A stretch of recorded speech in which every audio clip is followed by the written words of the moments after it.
De retour dans l'Africa Newsroom, l'artiste Nigamas ainsi que nos éditorialistes Daouda Tal et Alfred Chango sont toujours avec nous et tout de suite c'est le dossier du jour.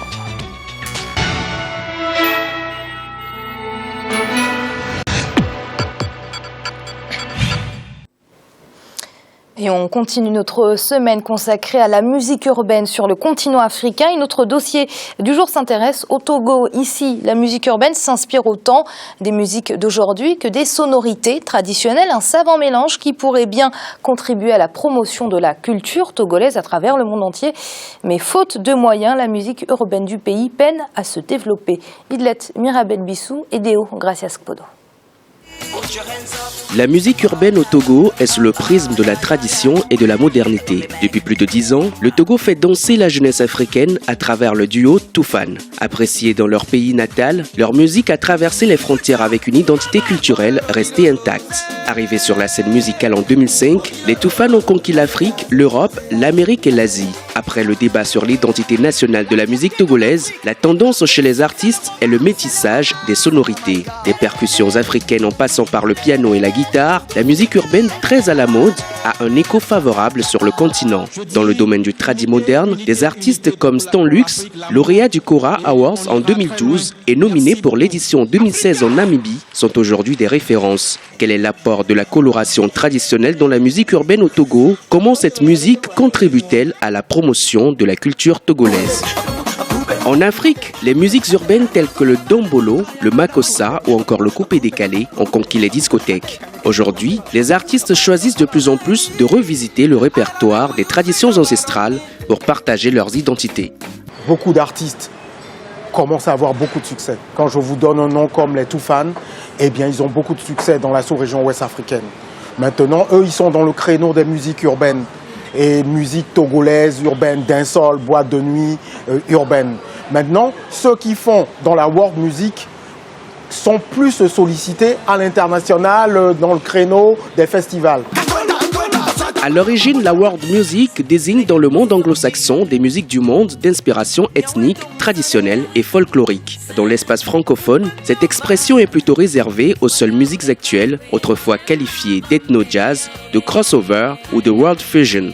Au Togo, comme dans la plupart des pays africains, la tendance chez les artistes est de présenter une création musicale avec une bonne dose de métissage culturel. Cette forme de musique très à la mode sur le continent permet de découvrir les habitudes et les modes de vie des populations. La world music, c'est une musique qui est pleine d'avenir. Oui, parce qu'aujourd'hui, quand je vois les grands exemples comme King Messa, Dobé Niaoré, Youssou N'Dour et bien d'autres, c'est une musique qui est pleine d'espoir. Ce n'est pas une musique de circonstance, mais une musique de tous les jours. Une musique qui vit de génération en génération. Et je n'ai pas fait un mauvais choix pour avoir choisi ce genre de style-là. Donc, j'ai foi en ce que je fais, j'ai foi en ce que j'ai choisi. Un engagement qui se traduit par les messages forts dans les chansons. Les thèmes abordés par les artistes sont souvent puisés de l'environnement immédiat ou des faits d'actualité. Pour certains artistes togolais, les expériences personnelles remplies d'émotions sont aussi à l'origine de leur succès. Presque dans toutes mes chansons, je parle de l'amour, de Dieu, de l'espoir. Voilà. Et je me dis que sans l'amour, rien n'est possible. Voilà. Donc je véhicule aussi des messages d'espoir à mes frères qui l'ont perdu, à ceux-là qui sont tombés et qui veulent plus se relever. Je leur dis que non, ça ne s'arrête pas là. Des fois même, c'est là où tu es tombé. C'est à partir de ce moment-là que la réussite s'annonce. Donc il faut se lever, il faut continuer, il faut se battre. Si au Togo, la nouvelle génération se tourne peu à peu vers la world music grâce au succès de ce style musical, certains observateurs estiment qu'aller vers plus de variété pourrait davantage élargir le répertoire national. Je ne pense pas que seule la world music va faire évoluer la musique togolaise. La world music va faire partir de la musique togolaise qui a besoin peut-être de s'affirmer sur le plan international et tout ça là. Le retour aux sources avec la musique urbaine en Afrique se traduit par le mélange entre modernité et tradition. Les sonorités sont un assemblage d'instruments de musique d'Afrique et d'ailleurs, et le style musical, un mélange folklorique qui emballe les foules. Dans cette mouvance, la tradition se présente comme la mixture qui différencie les artistes, les pas de danse, la particularité et le succès de chaque artiste. La tradition, vouloir faire de sa carrière, se baser sur la tradition, c'est une carrière qui est sur le long terme. On ne se presse pas de gagner de l'argent comme ça, vite fait, et puis c'est fini. Pour faire la tradition, pour faire la tradition moderne, comme je le dis, c'est viser à long terme. Les jeunes talents rencontrent des difficultés dans le cadre de leur promotion au niveau national et international. La fréquence irrégulière des concours et le manque d'infrastructures demeurent des obstacles qui ralentissent le développement des musiques urbaines sur le continent. Heureusement, quelquefois, il y a des concours et il y a des gens qui, quand ils vous voient chanter, veulent bien financer votre talent, veulent bien vous produire pour que vous puissiez faire quelque chose. Mais dans la plupart des cas, il n'y a pas vraiment d'opportunité pour tous les jeunes qui ont du talent. Cette jeunesse est armée d'ambition. On conçoit notre musique différemment. On la conçoit avec une autre couleur. On lui donne vraiment cette touche mélodique-là qui est vraiment diversifiée en Afrique. On se base sur ces mélodies-là pour faire une musique qui est vraiment dansante mais qui en même temps véhicule des messages.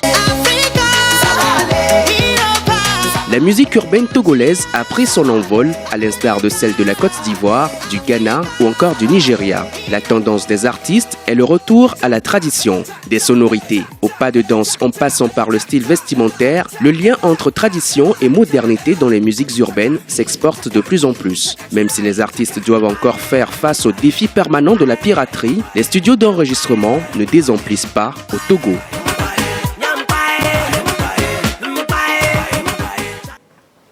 Nigamas, le panafricanisme, une cause qui vous tient à cœur. Pourquoi avoir choisi la musique pour exprimer votre engagement en faveur d'une Afrique indépendante, libre et unie? Merci beaucoup d'être parmi vous ce soir et je fais une salutation panafricaine à tous les gens qui nous écoutent. Alors j'ai choisi ce style parce que de base, Nigamas c'est un militant, d'accord, militant panafricain qui, avant même la musique, avait déjà acquis certaines notions au niveau du panafricanisme parce que entouré d'une famille vraiment qui se réclame de la dignité humaine, de la connaissance de soi et toutes les valeurs fondamentales qui font de nous des êtres et en tout cas des personnes qui sont en phase avec l'humanité et le reste du monde.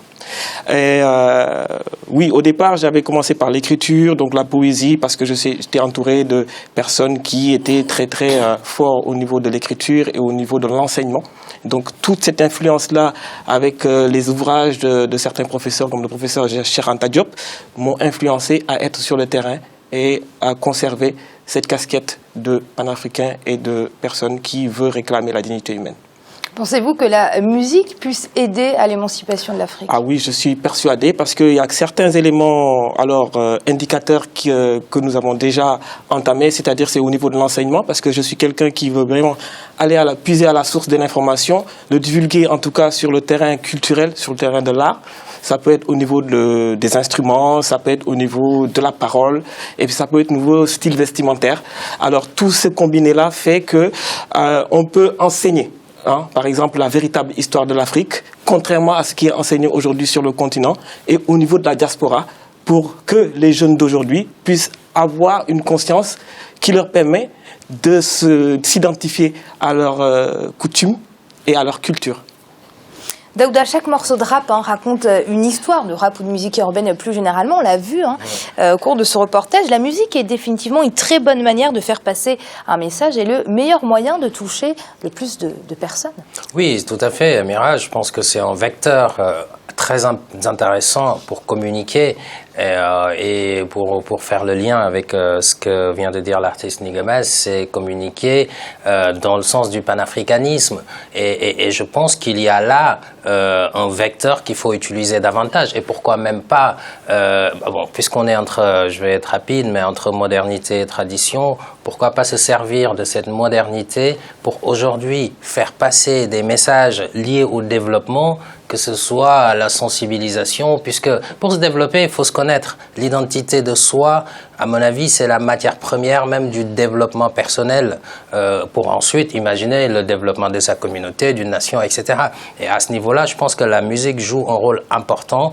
À l'époque, il y avait des gardiens de cette musique traditionnelle. Aujourd'hui, on voit bien, on en a l'exemple de Nigamas et d'autres, on voit bien que c'est utilisé avec un mélange de modernisme, de modernité et de tradition. Et pour moi, c'est un cocktail qui qui est bon à prendre pour sensibiliser les populations africaines vers le développement. Alfred, et ce qui n'est pas assez dit, c'est que la musique, dans sa généralité, contribue véritablement au rayonnement d'un pays sur la scène internationale. Mais absolument, Amira. Quand on se souvient que des artistes comme Bob Marley ont porté haut les couleurs de la Jamaïque à travers la musique reconnue internationalement, on peut effectivement l'affirmer. Le continent a recèle encore des très grands artistes, des jeunes qui arrivent sur la scène musicale continentale, qui sont reconnus en tant que tels et sur la scène internationale. Donc c'est un plus. Mais en même temps, il ne faut pas nous leurrer. Ce qui fait considérablement défaut à l'Afrique, c'est justement, puisqu'on est entre tradition et modernité, c'est déjà le lien qui assure la continuité entre la tradition et la modernité. Et la modernité, ça suppose quoi? Qu'il y ait des infrastructures de production, d'enregistrement et de fabrication des disques. Et en même temps, des promoteurs pour les artistes africains. Ça suppose aussi des politiques nationales, justement, de promotion de la musique. Et, mais surtout, mais vraiment beaucoup, une industrie du disque en Afrique qui pourrait justement prendre en charge cela. Aujourd'hui, il y a quelques majors qui profitent au niveau international, qui produisent les artistes qui viennent d'Afrique, mais parce qu'ils sont à Paris, et comme on sait que Paris a toujours été la scène de promotion de tous les artistes africains, donc c'est d'abord ici que ces artistes viennent produire, enregistrer, etc. Mais des artistes comme Youssou N'Dour avaient compris aussi qu'il y avait cette nécessité sur le continent d'implanter à l'industrie du disque, de mettre en place une structure de promotion justement de cette musique-là. C'est que lui, il a bénéficié aussi des savoir-faire, des collaborations avec Peter Gabriel, Paul Simon et d'autres grands de la musique au niveau international. Et donc les États doivent comprendre que la musique, ce n'est pas simplement le spectacle pour égayer les gens, mais c'est aussi une source de revenus. En Europe, on l'a compris depuis longtemps, que ça rapporte beaucoup, d'abord aux artistes eux-mêmes, pour leur survie, pour leur vie, mais en même temps au PIB des pays. Quand des musiciens produisent des albums qui se vendent à des milliers, à des millions d'exemplaires, ça signifie pour les impôts des rentrées de ressources. Donc il faut effectivement qu'en Afrique on prenne conscience de cette nécessité-là. Ça se fait évidemment, mais ça n'est pas assez pour justement assurer la promotion de cette musique contemporaine. À l'époque, moi je me souviens qu'il y avait un grand promoteur togolais, Gérard Acquinson, qui produisait des artistes du continent, alors pas seulement du Togo, le Bela Bello, et Abiti Masikini, la Congolaise, etc., mais qui produisait beaucoup d'artistes africains. Parce que lui aussi avait compris à l'époque que sans cela, on allait disparaître sur la scène musicale. Ce sont, au fond, les promoteurs européens qui allaient s'enrichir là-dessus. Nigamas, ce qu'on voit en arrière-plan, c'est votre clip, L'Enfant du Nil, un très bon clip de 6 minutes que j'ai visionné. Félicitations. Merci. Et c'est d'ailleurs une chanson et un clip qui vous a permis de remporter un prix. Oui, qui s'est déroulé l'année dernière par, je vais noter que j'ai été primé par la maison des Kémites Marcus Garvey, qui m'ont distingué le prix d'artiste de l'année, en tout cas 2015, pour la Renaissance africaine. Par rapport à ce clip-là qui parle de toute une histoire. Oui, ça raconte une histoire. Beaucoup d'histoires sur l'Égypte ancienne de l'époque pharaonique, même en remontant plus loin jusqu'à la Nubie ancienne, du Soudan et de l'époque même de l'Afrique centrale. Donc c'était l'année dernière où j'ai été reçu par le professeur Gomez qui a eu l'honneur de me distinguer ce prix-là, avec d'autres personnes aussi. Alors Nigamas, nos éditorialistes ont évoqué ces problèmes liés à l'industrie du disque, piraterie. On a également évoqué droit des auteurs en début de semaine, manque d'investissement de la part des autorités. En tant qu'artiste issu de la musique urbaine notamment, quelles sont les difficultés que vous avez rencontrées ? Alors, moi je suis à pied entre le Sénégal et ici, donc les difficultés ne sont pas les mêmes. Par exemple, en Afrique, c'est plus une industrialisation au niveau de la chaîne artistique, c'est plus de la partie enregistrement jusqu'à la partie production du produit final. Alors les difficultés, ça peut être au niveau des médias, ça peut être au niveau des points de vente, de distribution de disques, et c'est au niveau de la piraterie aussi. Et c'est au niveau, malheureusement, d'une compétence qu'on retrouve difficilement sur le continent par rapport aux musiciens et des techniciens, des ingénieurs de son qui sont très, très qualifiés. Ici en France, c'est plus les démarches plus administratives pour aller démarcher les festivals, pour participer à d'autres, parce qu'il y a beaucoup de demandes et malheureusement, il faut faire partie d'une certaine élite pour pouvoir rentrer dans le cercle des grands. Alors, ça, c'est dans leur paradigme à eux. Et donc, c'est pour ça, tout à l'heure, quand j'ai regardé ce reportage, je me suis dit, il est temps, même on devait le faire depuis longtemps, de créer notre propre usine de fabrication d'artistes qui vont créer leur propre festival. Et ça contribue à l'économie, parce que toute une chaîne de production, c'est beaucoup d'emplois, c'est beaucoup de revenus, et on va tout de suite les retomber au niveau du PIB. Comme il le disait mon collègue tout à l'heure. Qu'est-ce qu'on peut vous souhaiter, Nigamas? Quels sont vos projets actuels? Là, actuellement, justement, je suis en train de sortir mon 3e album, qui s'appelle L'œil invisible. Et il va sortir le 6 février, et je serai en conférence de presse le 12 février, à l'Espace Curial, dans le 19e. Et vous êtes tous invités, justement, parce que je suis en train de faire l'invitation de toute la presse française pour venir couvrir cet événement. Et ce sera l'occasion de rendre hommage au professeur Cheikh Anta Diop, qui nous a quittés il y a 30 ans. Et voilà, ce sera un jour symbolique pour pouvoir parler de l'œil invisible parce qu'il y a beaucoup de sujets qui sont développés dans l'œil invisible. Et c'est l'heure de marquer une nouvelle pause. On se retrouve très vite pour la suite de l'Africa Newsroom. À tout de suite.